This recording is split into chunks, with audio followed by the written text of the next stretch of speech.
Hello again, everyone, and welcome back to Reddit Aliens. I'm John, and as always, thank you so much for being here. Good topic, let's do it. What's the worst family secret that you learned about when you got older? Please remember to like, share, and subscribe. My father's father molested both of his female children, and it only came out when he tried to molest his first female grandchild. Turns out the apple didn't fall far from the tree either. As I found out a few months ago, one of my father's brothers tried to molest my older sister.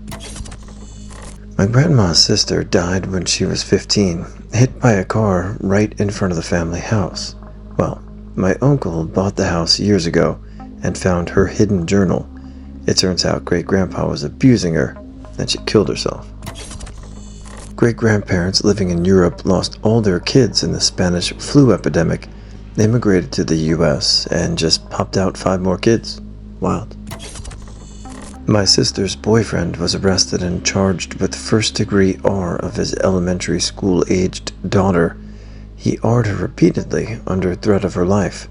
My sister gave a stand-by-your-man speech, bonded him out of jail, and harbored him in their house until the family intervened, forced the termination of her lease, and removed her furniture, evicting them both. They broke up, and I don't speak to either one of them, so I don't know what happened at his trial, if it has ever happened yet. My grandfather was greatly displeased with his son Roland, who was mentally handicapped after an infection. So one day, he gathered his 8 children in the yard, took out his hunting rifle, and staged a mock execution of Roland to teach him to be right. My mom was maybe 10 years old when this happened.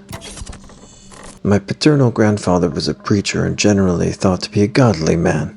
He was also a pedophile who molested all his daughters and granddaughters except for me and my baby sister.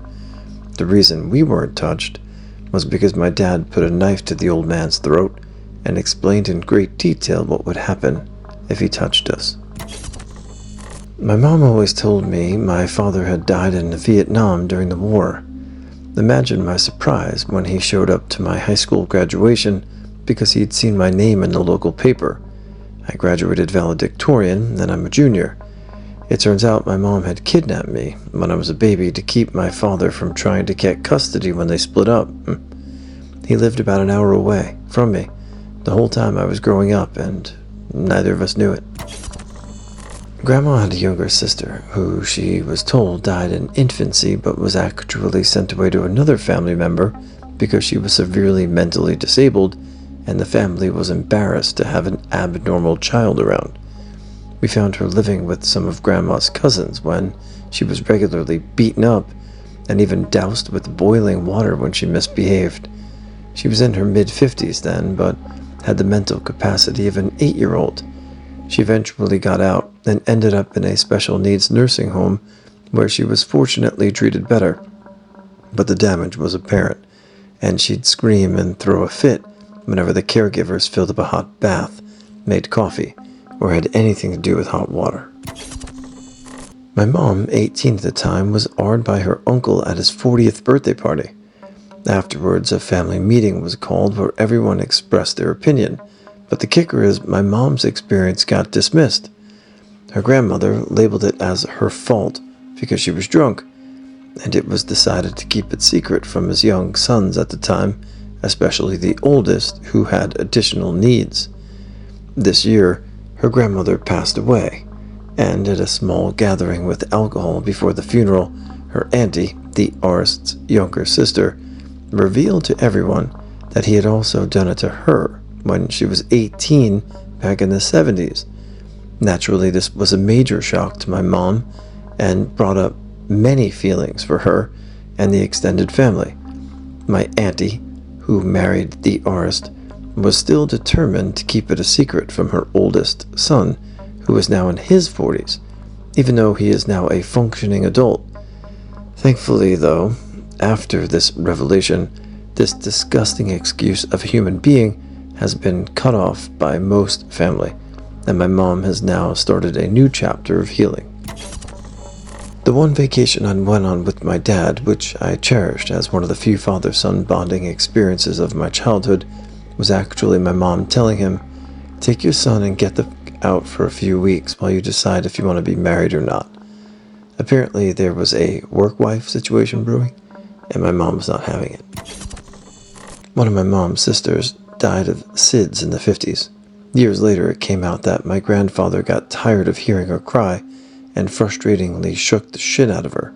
She actually died of shaken baby syndrome. I don't know how authorities didn't know. My great-aunt was a nurse at a mental hospital and fell in love with the guy being evaluated to stand trial for murder. She helped him escape, and they ran off to Florida. But the police tracked them down, and her lover was sentenced to the electric chair. She got off easy, though. Before all of the craziness, her younger sister had come to live with her and then killed herself. My aunt worked in a distant city and promised her father that she would get her sister a job at the hospital and look after her. But the sister got pregnant by a married man who dumped her, so she jumped off a bridge. I found all this out like 80 years after it happened while doing family research. My 90-year-old mom reluctantly confirmed it. I discovered that my siblings and I grew up in foster care since no family members were willing to help my aunt and uncle get custody of us. We were in Missouri while they lived in Michigan. They fought the courts with what means they had, but couldn't afford the legal battle. The system thought our mentally ill mother was the best choice, even though we would only be home with her for a few months before going back into the system. Rinse and repeat until my sister and I at 15 and 16 were homeless. Luckily, we had an older brother that was adopted by a great family and found us. Sent some bus tickets to Detroit to come stay with him and showed us, the kids, what unconditional love was. I knew that my biological father had a sister that died when she was 6 years old. It wasn't until I was grown that I heard the full story. My dad was 10 and Helen 6. He was supposed to be looking out for her while they were outside playing. They had walked to a neighbor's house, and Helen wanted to go home. Dad wanted to stay and told Helen to walk back by herself. She was hit by a car and died. My grandparents blamed my dad, and he carried that guilt his entire life. So this isn't as traumatic as most of these posts in this thread, but it is still kind of disturbing. Alright, here goes. I found out a few years ago that the reason my parents stopped playing Pictionary wasn't that they didn't like it. It's that it caused multiple arguments where my parents ended up not speaking to each other for weeks at a time.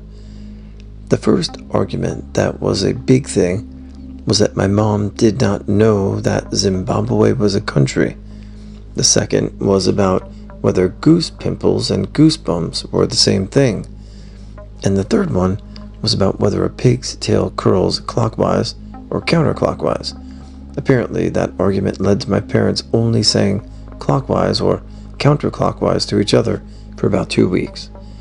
My siblings and I all found out about this about 10 years ago, when my uncle came for a visit and reminded my parents of some of their legendary arguments, including the goosebumps, goose pimples one. Apparently, my mom and dad used to play my aunt and uncle in different games a lot, and my parents had to stop playing Pictionary and a couple of other games because they got heated. I can definitely appreciate this palate cleanser in here, though mildly traumatizing that it could be. Arguing over board games pales in comparison, so thank you. My great-grandfather was found hanging from a tree in the backyard of his house when he was in his 60s. It was declared a suicide. When my grandmother passed away, we found her diary, and apparently her brothers had lynched him. He was white passing and had lived his life as a white man without any contact with his family. Apparently a brother, my great-uncle, passed away, leaving his estate to my great-grandfather. When the lawyer showed up to tell my great-grandfather about his inheritance, somehow his race got brought up. His sons were in the Mississippi chapter of the KKK and lynched their father for lying about his race and marrying their mother. I never knew any of my great-uncles on my grandmother's side, but it definitely explained why she was so hesitant to ever talk about her family. This first part I knew because it happened to me. My stepfather did CSA to me when I was very young. My grandmother found out and divorced him, which was a very big deal because she was a devout in her religion, and a woman divorcing just didn't happen. This part I found out when I grew up. I always knew my grandmother was his second wife, and that he was a widower, but that's not exactly all. His first wife discovered he was doing the same thing to at least one of his own granddaughters, maybe his own daughters. I don't know the timeline. And she couldn't handle it and ended up dying by suicide. He always just said she had mental problems. Well, yeah, being married to a pedophile will do that to a person. For years, we laughed about how one night when my dad was little, his parents got drunk and played Russian roulette, pointing the gun at themselves and firing. My grandmother's turn, and she shot herself in the throat and lived. Both passed away years ago, and my dad inherited the gun. One night he was retelling the story to my mom, made sure the gun was unloaded, and realized that even he couldn't pull the trigger back with the weapon facing himself. There's no way his mom accidentally shot herself, but there's a very high probability that my grandfather shot her. Dad then remembered that he was sent to foster care for several months after the incident while the police investigated what happened. My mom died when I was 11 from a drug overdose. She struggled to keep herself together my whole childhood. Only after I grew up did my dad divulge to me that she had been molested by her father, my grandpa, her entire childhood. My family had brushed it all under the rug and acted like no one knew anything while she was dying from the inside out. And now, I'm effed up from finding my mom dead on the floor as a kid. The cycle of trauma continues. Trauma dump incoming.